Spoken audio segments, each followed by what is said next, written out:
पर्यावरण शिक्षा में आज हम प्रकृति के साथ सद्भाव में जीना सीखना यानी learning to live in harmony with nature यानी प्रकृति के साथ सद्भाव से जीना सीखना के बारे में हम जानेंगे कि किस तरह से सद्भाव से जिया जाए प्रकृति में।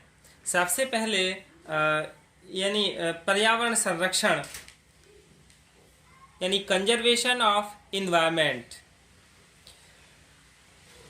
प्रकृति को सीखने के लिए सबसे पहले उसे समझना आवश्यक है, जिसके लिए मनुष्य को अपने दृष्टिकोण को लक्ष्य केंद्रित यानी ऑब्जेक्टिव सेंटर्ड और परिणाम केंद्रित यानी रिजल्ट सेंटर्ड करना होगा और अंतिम उपलब्धि पर्यावरण की गुणवत्ता यानी क्वालिटी इन्वायरमेंट रखना होगा। और इस क्वालिटी इन्वायरमेंट को रखने के लिए हमें कुछ सीखना होगा यानी हमें कुछ करना होगा, जैसे पर्यावरण संरक्षण यानी कंजर्वेशन ऑफ इन्वायरमेंट। इसे कैसे रखा जाएगा यानी अपरिवर्तनीय यानी नॉन रिन्यूएबल संसाधनों को कम से कम छेड़ा जाए यानी टीज्ड यानी कम से कम छेड़ा जाए तथा परिवर्तनीय यानी रिन्यूएबल संसाधनों का आवश्यकता अनुसार ही उपयोग हो यानी जरूरत के अनुसार ही उपयोग होना चाहिए। It is very important for humans to be motivated to do the right thing through religious beliefs, cultural traditions and ancient practice। यानी मनुष्य को धार्मिक मान्यताओं, सांस्कृतिक परंपराओं और प्राचीन प्रथाओं या रिवाजों के माध्यम से सही कार्य करने हेतु प्रेरित किया जाना बहुत आवश्यक है। यानी जो हमारी धार्मिक मान्यताएं ही, जैसे पीपल के लिए नहीं काटना चाहिए या इसकी पूजा करनी चाहिए, या किसी नदी है नदी में गंदगी ना करनी चाहिए, तो इस तरह से जो धार्मिक मान्यताएं हैं वो उससे पर्यावरण भी संरक्षित होता था। लेकिन आज के समय में इन धार्मिक मान्यताओं को लोग कम मानते जा रहे हैं, इसी कारण पर्यावरण दूषित होता जा रहा है। इसके बाद अगला है प्रदूषण की रोकथाम यानी अवेटमेंट ऑफ पॉल्यूशन। वायु, जल, भूमि, वाहन तथा ध्वनि प्रदूषण आदि से जनमानस अत्यंत ग्रस्त तथा त्रस्त है। The public is very affected and stricken by air, water, vehicles and noise pollution etcetera.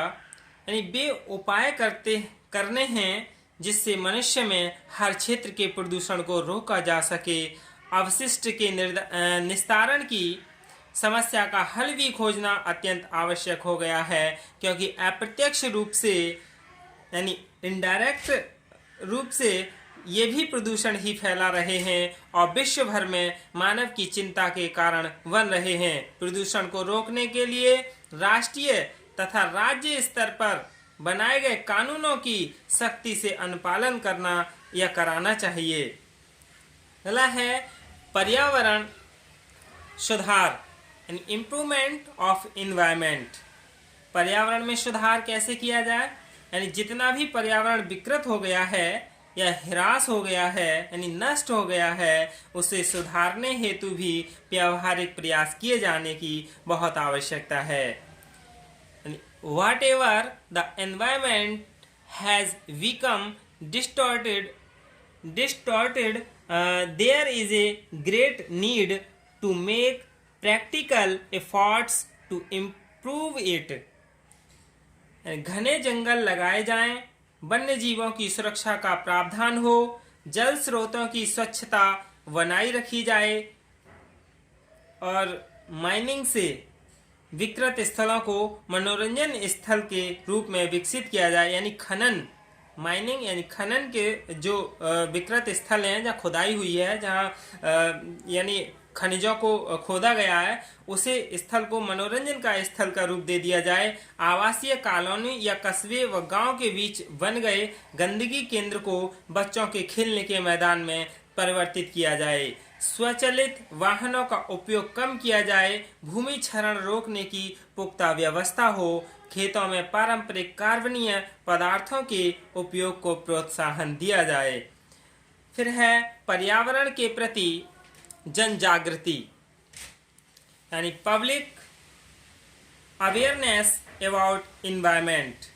साधारण जनमानस को पर्यावरण की विभिन्न समस्याओं से अवगत कराकर उनसे हो सकने वाले दुष्परिणामों की जानकारी दी जानी चाहिए।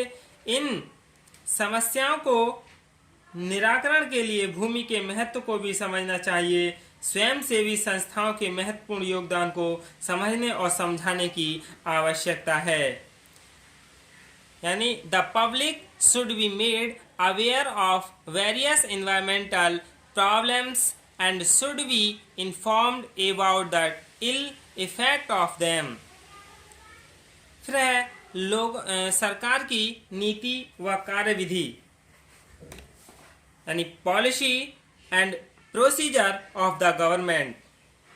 यानी वर्तमान की आवश्यकता को वरीयता देते हुए, यानी जो वर्तमान में ज़रूरतें हैं इन्हें वरीयता देते हुए सरकार को इन्वायरमेंट की नीति बनानी चाहिए और इस प्रकार की प्रोसीजर अपनाई जानी चाहिए जिससे वांछनीय परिणाम प्राप्त हो सके। अपने अधीन समस्त अधिकारियों कर्मचारियों को ऐसे स्पष्ट निर्देश होने चाहिए जिससे पर्यावरण विकृति के किसी कार्य से वे समझौता ना करें। विश्व स्तर पर सोचो लेकिन स्थानीय परिप्रेक्ष्य में काम करो, ये वाला सिद्धांत रखना चाहिए। यानी think globally and act locally. Think globally and act locally के सिद्धांत का अनुसरण उचित व उपयुक्त है। राजनीति और आर्थिक पक्ष से इस क्षेत्र को बचाना चाहिए और मानव कल्याण तथा उनके सुखी जीवन की कल्पना योजना को आधार बनाना चाहिए। फिर है लोगों की मानसिकता में परिवर्तन लाना, यानी to bring a change in the mentally of the public people. यानी लोगों के जो सोच है उसको भी बदलना चाहिए। यानी कुछ लोग कहते हैं कि हमारे करने से ही क्या फर्क पड़ता है, लेकिन ये क्या है, गलत है। प्रत्येक व्यक्ति यदि खुद के लिए सुधर जाए तो बहुत कुछ हो सकता है, यानी सारा समाज ही सुधर जाएगा। क्योंकि लोगों को एक सोच है उसे जगाना चाहिए। यानी बूंद बूंद जल भर ही तलावा, यानी वाटर ड्रॉप बाई ड्रॉप, यानी एक एक बूंद से भी क्या है, तालाब भर जाता है। इसीलिए प्रत्येक व्यक्ति को खुद के लिए स्वयं के लिए सुधर जाए तो सभी क्या है, सुधर जाएंगे। पर्यावरण शुद्ध स्वच्छ व संतुलित हो जाएगा। फिर है नगर नियोजन को महत्व, यानी इम्पोर्टेंस टू टाउन प्लानिंग। जो टाउन है, टाउन प्लानिंग में आबादी के बहुत पास प्रदूषण फैलाने वाले उद्योग ना हो तथा हरित पट्टी यानी ग्रीन बेल्ट से नगर घिरा हो। यह तभी संभव है जबकि नगर नियोजन को महत्व दिया जाए तो अत्यंत आवश्यक है। जैसे बस स्टैंड, रेलवे स्टेशन, मनोरंजन स्थल, प्रोविजन एवं अन्य स्टोर आदि कहाँ हो, यह भी नगर नियोजन के अंतर्गत लिया जा सकता है। अवशिष्टों का पुनः चक्रण यानी रिसाइकलिंग ऑफ वेस्टेज। ऊपर यानी ये जो औद्योगिक, कृषि व अन्य अपशिष्ट के निस्तारण थे, अनेक पदार्थ और वस्तुएं ऐसी हैं जिनका उपयोग के बाद पुनः चक्रण किया जा सकता है। जैसे इनमें कागज, प्लास्टिक, लोहे के स्क्रैप, शीशे के टुकड़े, ये सभी हैं। लेकिन कूड़ा कचरा तो इन दिनों खाद के रूप में चक्रित अनेक देशों में किया जा रहा है। यानी जो अपशिष्ट हैं उन्हें रिसाइकलिंग करना चाहिए। फिर है बढ़ती आबादी पर नियंत्रण, यानी कंट्रोल ऑन ग्रोइंग पॉपुलेशन। पर्यावरण ही नहीं बल्कि लगभग सभी समस्याओं के मूल के कारण बढ़ती आबादी है, जिस पर नियंत्रण करना, कंट्रोल करना बहुत हार्ड हो रहा है, यानी कठिन हो रहा है, टिपिकल हो रहा है। इसी वजह से प्राकृतिक संसाधनों का अधिक उपयोग एवं अन्य वस्तुओं की अधिक आवश्यकता, प्रदूषण में वृद्धि और लास्ट में पर्यावरण ह्रास हो जाता है, यानी पर्यावरण नष्ट हो जाता है। किसी भी प्रकार इसे नियंत्रित करने से ही, कंट्रोल करने से ही पर्यावरण की जो समस्याएं हैं, इन्वायरमेंट प्रॉब्लम्स हैं, उनमें कमी आ जाएगी। यही क्या है, इस यदि ये सारी समस्याएं दूर हो जाएं और हम सब खुद के लिए सुधर जाएं तो क्या होगा, हम प्रकृति के साथ सद्भाव से जी सकेंगे। यही हमारा सद्भाव, प्रकृति के साथ सद्भाव से जीना सीखना है। धन्यवाद।